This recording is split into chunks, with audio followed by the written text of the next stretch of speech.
I was definitely ruthless about killing the complexity and the drag in the bank. There is massive potential in this bank.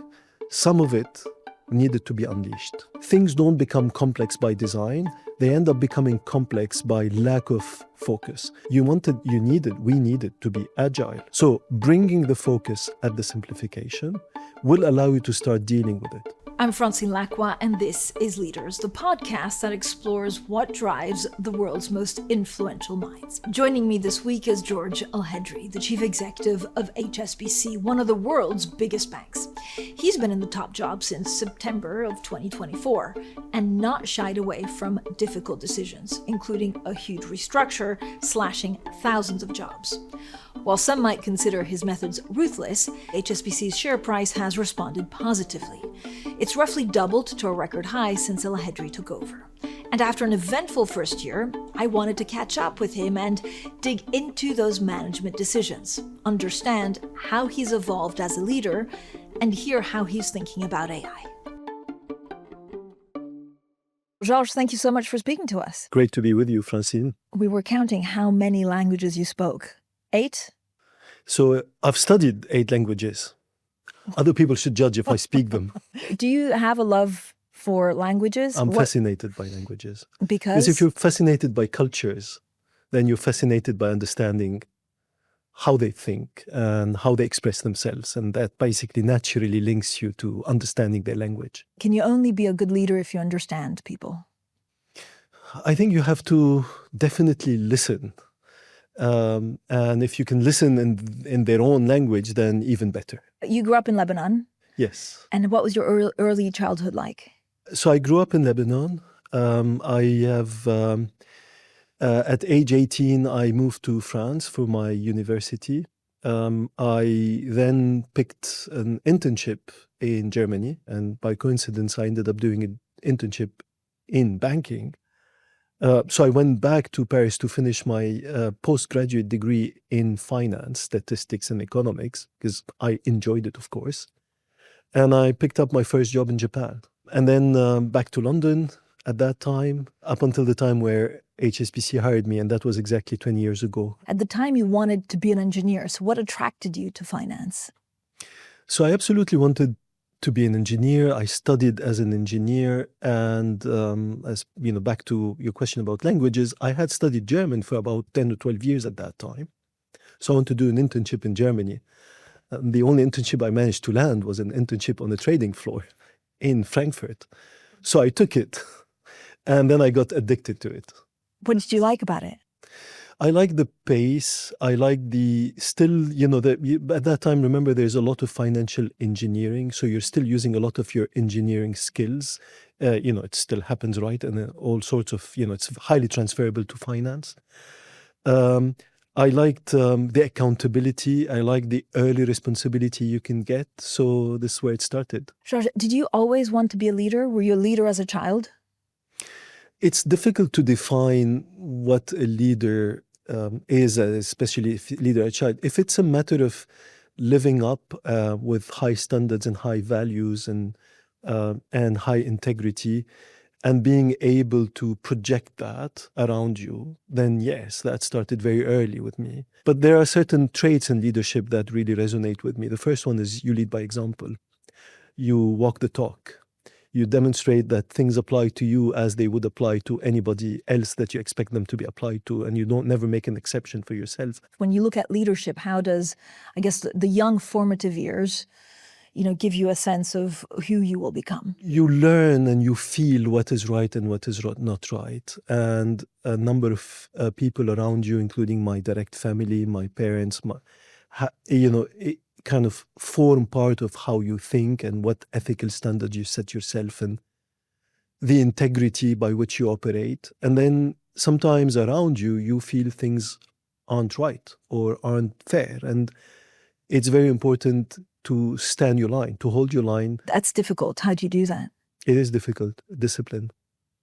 It's very important to hold the discipline, and it's very important to think of yourself as your own brand. If you want your own brand to remain the brand of integrity, then it's very important you stick to it. I've heard, some chief executives see it as, they decided from very early on who they did not want to be.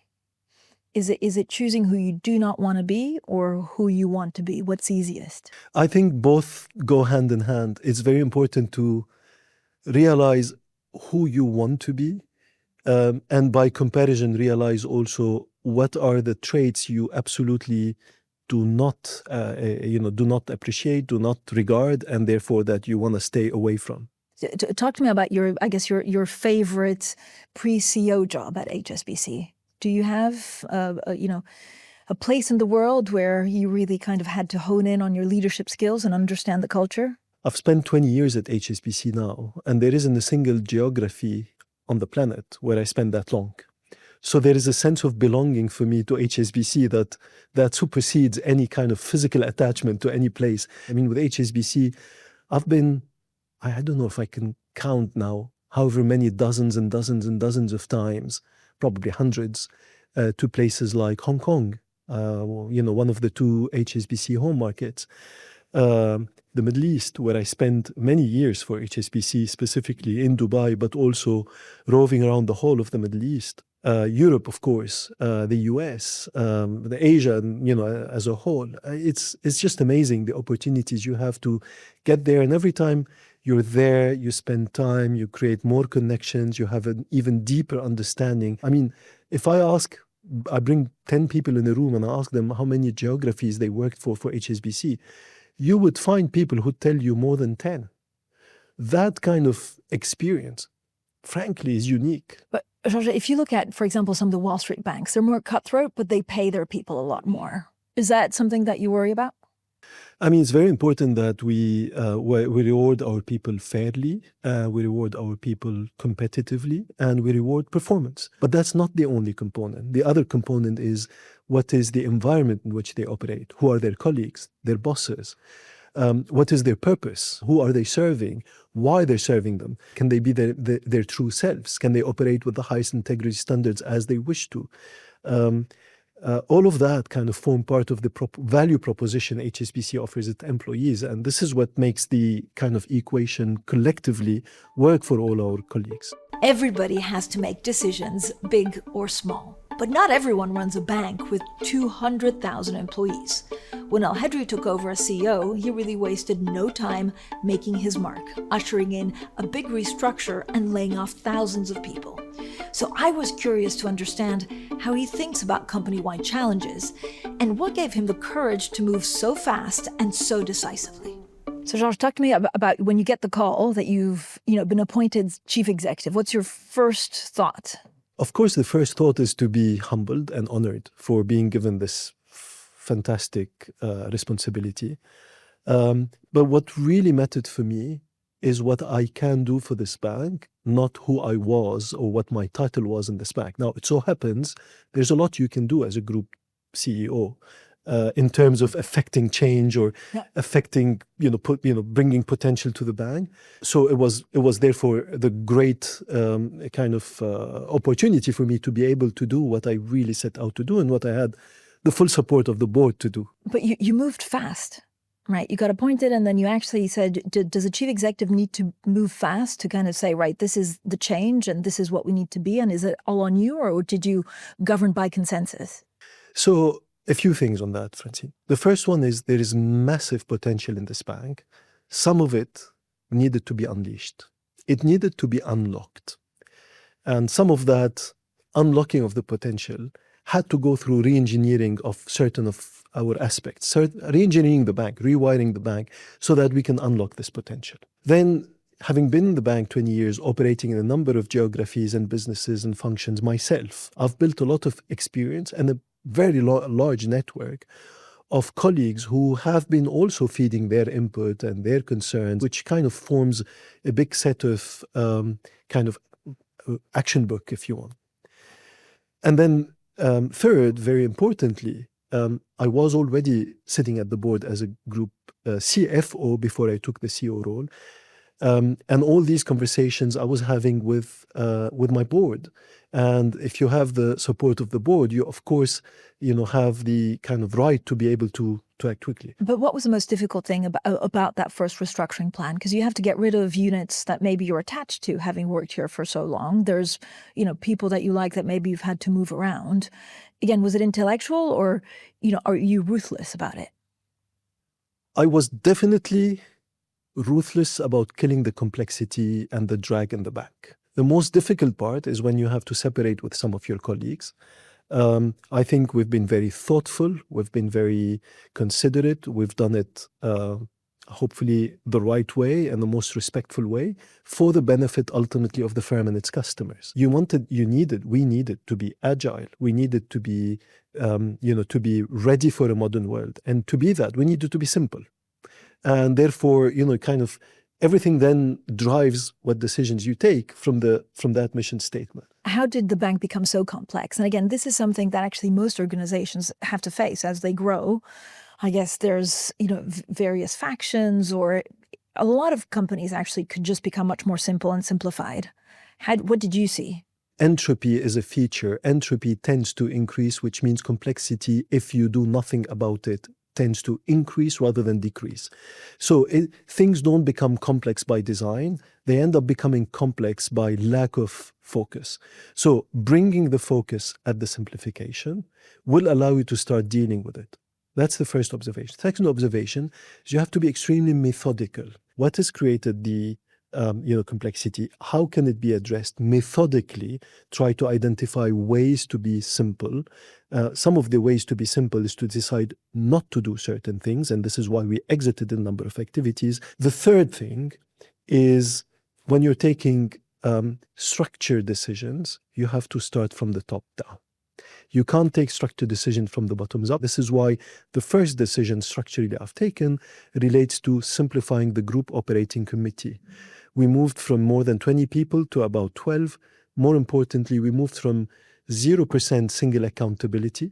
Everything had dual or multiple accountability to now about 60% of our revenue is generated under single accountability. So that's important. And then the last thing, Francine, is to be patient. Because we're not solving simplification overnight. It's going to be a journey, and we have to be relentless at that journey, quarter after quarter, month after month, until we get the desired outcomes. And that journey is still on, we're not there yet. But as a big chief executive of a big bank, you basically have, the shareholders that you need to please. So simplification maybe helps with them understanding what the bank wants to become. You have your clients, and then you also have the employees. So how difficult is it to juggle these, three masters? So there is one consideration which, fortunately, the three masters align on, is being best at what you do. Your customers want you to be the best at what you serve them with. Customers tick. Your shareholders will pay you for what you're best at doing. They won't give you valuation for something that you're average. They will give you valuation for where you really command, where you're an authority in being able to provide that service or that product in that market. So the shareholders align to be the best. And then our colleagues want to be the best. Our colleagues want to win. Our colleagues are in a competitive landscape, and they want to win. And they basically thrive when we're delivering the best we can, and when we're delivering best outcomes, and we're basically the best at what we do. So you take this as a guiding thread and you say, let's focus on that. Focus where we can grow in areas where we're the most competitively advantaged. And then everybody aligns, colleagues, clients, and shareholders. Is that why you learned Mandarin? You wanted to be the best for HSBC? Yeah, I don't think I'm the best at HSBC speaking Mandarin. That's far from it. But you're the first CEO to speak Mandarin. Possibly, yes. I think what is important is to gain access to understanding, the culture in which HSBC operates. And obviously one of the very important cultures within HSBC as a whole, but that is probably one of the least understood for, say, people living in London, like I'm living now, is understanding the Chinese culture. And if you really want to understand the Chinese way of thinking, the way of reasoning, the way of negotiating or engaging or presenting simply, then there is no better way than kind of put the pain in trying to learn the language and see how it's done in the language. It was quite bold because you took a sabbatical for it. Was it a difficult decision, or did you automatically know this was the right way to also service your clients? First, I knew if I really wanted to make a leapfrog in my, early starts in Mandarin, it needed much more time than I could give it. Now I'm proud to say I still take lessons. Whether I'm progressing or not, I don't know, but I'm still taking lessons. I'm maintaining that journey. But there needed to be a leapfrog at the start, which a sabbatical has helped. Was it for yourself or was it for the bank? Because it's interesting. It was Mandarin and nothing and not something else. No, well, look, I mean, I've taken 6 months out, and there are a number of things I achieved during those 6 months. Some of them personal, some of them professional. But yes. It was full on. The future is AI, and in our conversation, Elhedery made that very evident. But bringing colleagues along for the ride is one of his new leadership challenges.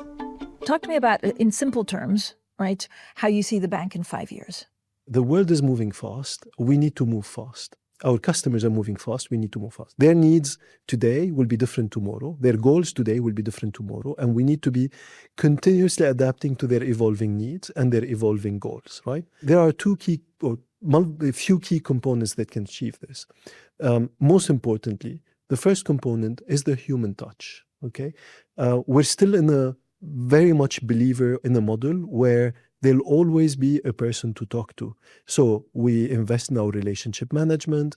We invest in our, people skills and capabilities. We invest in our people, simply. So we're not being replaced by AI.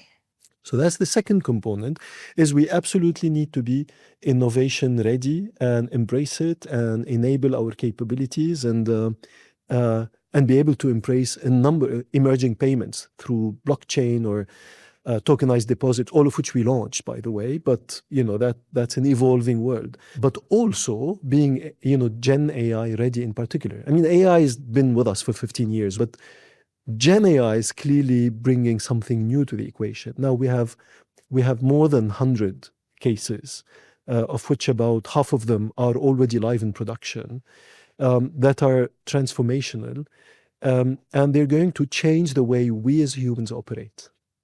And while we as humans will not be replaced by AI, if we don't know how to embrace it and upskill ourselves using it, we will become obsolete. So this is why my call to our colleagues has been to bring all of them along the journey of how can we best use Gen AI opportunities, because for those who don't use them, there is a real risk that they will be displaced. But those who will use them are going to be part of the future. But if you're a young kid today and you want to get into banking, what do you study?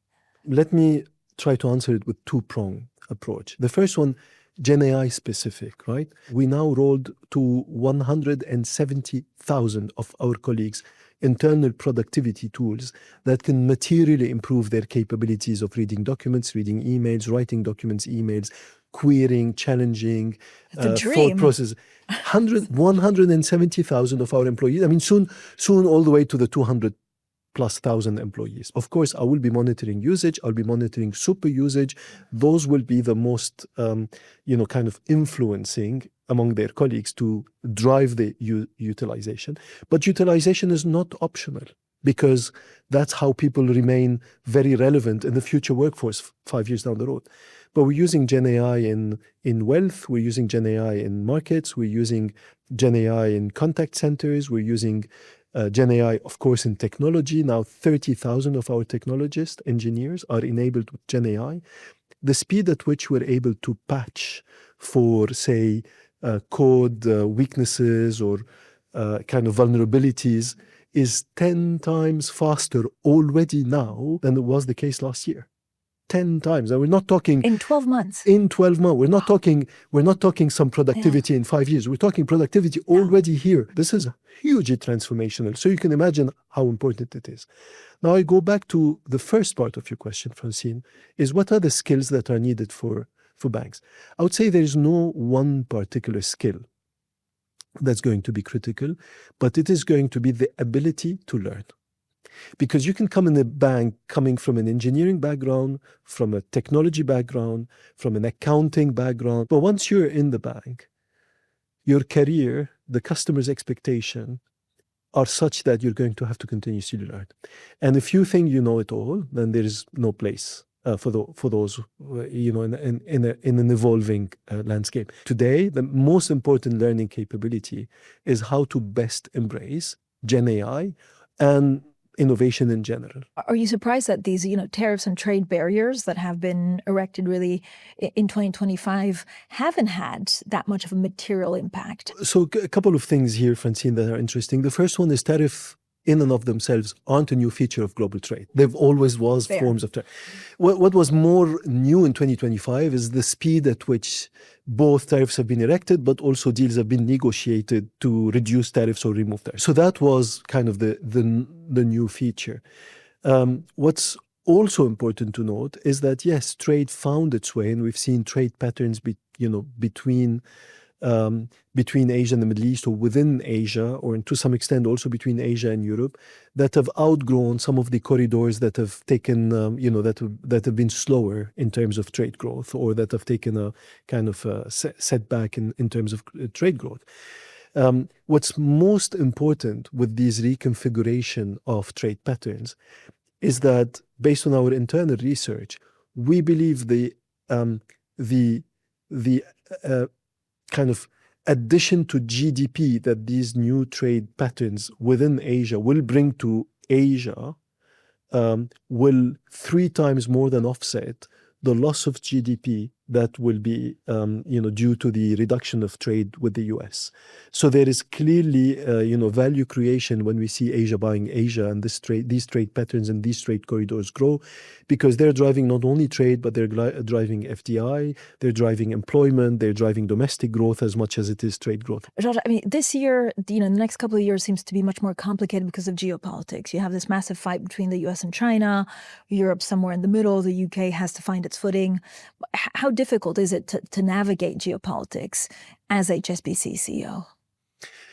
So look, there is always a guiding North Star in managing international kind of relations, is what do our customers need from us? Because at the end of the day, whatever we're doing it because we have customers asking us to help them with, or to deliver it for them, right?